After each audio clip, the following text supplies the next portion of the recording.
Alright, so in the last lecture we talked about the randint. We realized that if we call the function random.randint and putting the initial and final value, we can generate a random number. So that's pretty cool, right?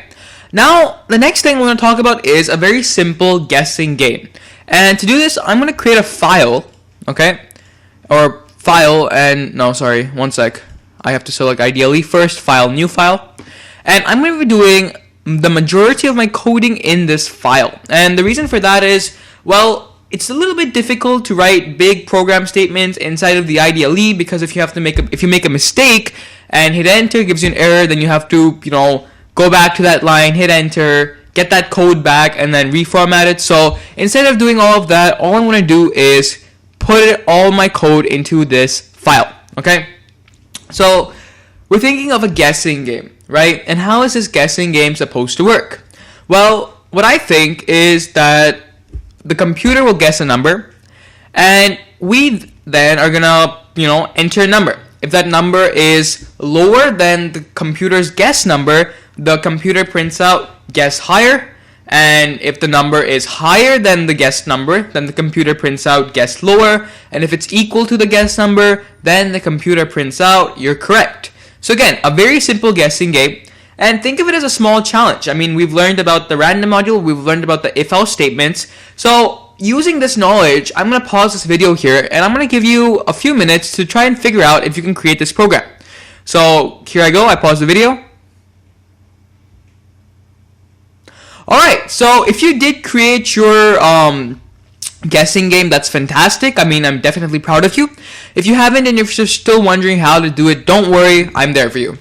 So the first thing we want to do is let's talk about what's needed. So we're using the random .randint statement, right? So to do that, we need to import our random module. That's the first thing. Now the second thing is we need a variable to hold the computer's guess initially.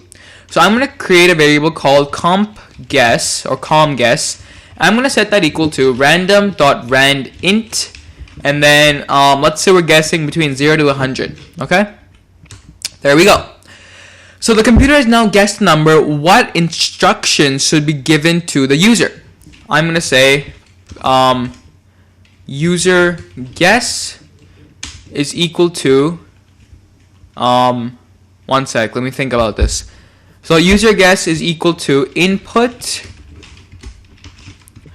enter guess a number between 0 to 100.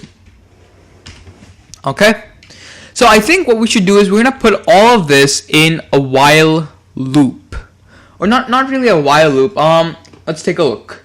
Yeah, you know what, let's do a while loop. So the way this is going to work is the while loop will run every single time until the user guesses the correct number. So while true, and again, the true statement basically makes it run forever, and the way we'll break out of this while loop is by using the break statement. Okay, so while true, we're saying user guess is equal to input guess a number between 0 to 100. So this is our main input statement. Okay, now we want to say if user guess, and actually, you know what? We actually have to add the spaces over here. Remember the 4 indentations of Python? So user guess is equal to input. If user guess is greater than comGuess, okay? So if the user guessed higher than the computer's guess, we're going to tell him, hey, you got to print guess lower. Okay. Now, what if the user guessed lower than computer guess? So elif user guess less than computer guess. What then?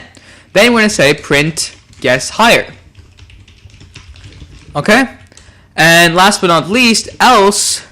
So if it's not higher, if it's not lower, then that means what? You got to well, it's the correct answer then, right? So if the guess is not higher than the computer guess, if it's not lower than the computer guess, then we know the user has guessed the computer guess, right? So else print congrats, you have guessed the correct number.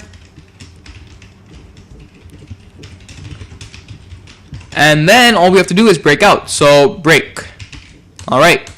So this is our very simple guessing game. So I'm going to go ahead and save this. If you are on a Mac, Command S. If you're on a Windows machine, Control S. So save as, and I'm going to save this as my guessing game Python. So go ahead and save. Alright, and I'm going to go ahead and run this. So what happens? Nothing actually, that's odd. So let's go ahead, get this back. Run module. Alright, there we go. So guess a number between 0 to 100. I'm going to guess 50. Unorderable type, string is greater than it. Alright, so this is our first error, something I should have known about, but I didn't, so that was my mistake. Our first error is that when we're checking if user guess is greater than com guess, remember, when we use the input statement, it'll always take in a string. It won't take in an integer, it'll always take a string. So what we have to do is we have to convert this, or actually, instead, we have to convert our input into an integer.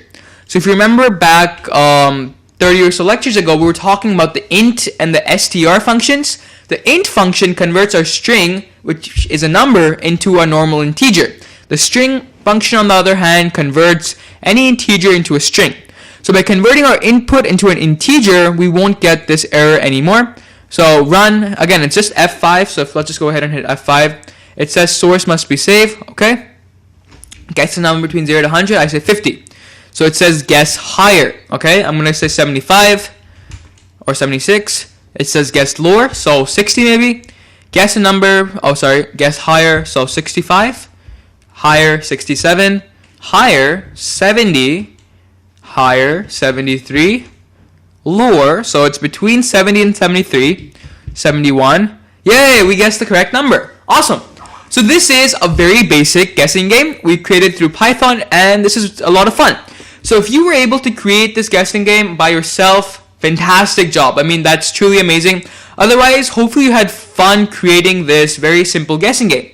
Now I have a quick challenge for you, okay? Actually, even before the challenge, let's quickly talk about one thing you might fix in this guessing game. Currently, right now, let me just go ahead and run this again. So getting this back and F5. If I say 150, for example, it allows the guess. If I say negative 2000, it allows the guess. So one thing you might want to consider while creating this application is that limit the user's guesses to between 0 to 100. For example, if I guess 150, I should see a message saying, hey, you need to guess between 0 to 100. And if I guess minus 2000, then I should again see a message saying you need to guess between 0 to 100. But that's something you can work on later. Again, that was just one piece of advice I could have given. Now comes the challenge. So I always like giving out challenges to my students. I've done that in my Apple Watch course. I'm doing that in this course. And the challenge for today, or at least for this section, is that I want you to create a computer-based guessing game. And the way this will work is you will guess the number, Yes. So you will have a number in mind, okay? You will have a number in mind, you'll store it in your memory, and then the computer will guess the number, okay?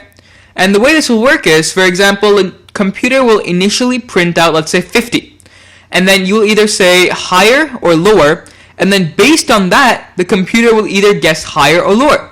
For example, if I guess the number 60, my initial guess of the computer was 50, I printed out higher, the computer realized, hey, I now need to search from 100 to 50. So suppose he searches 75. Then we say lower. And now the computer realizes I need to search from 50 to 75. So it continuously decreases the range it's searching through. Again, this might be a little bit over your head. I will be adding the code for this computer guessing game in the next lecture. But if you understood what I'm trying to say, definitely try it out and compare your code to mine. See you in the next lecture.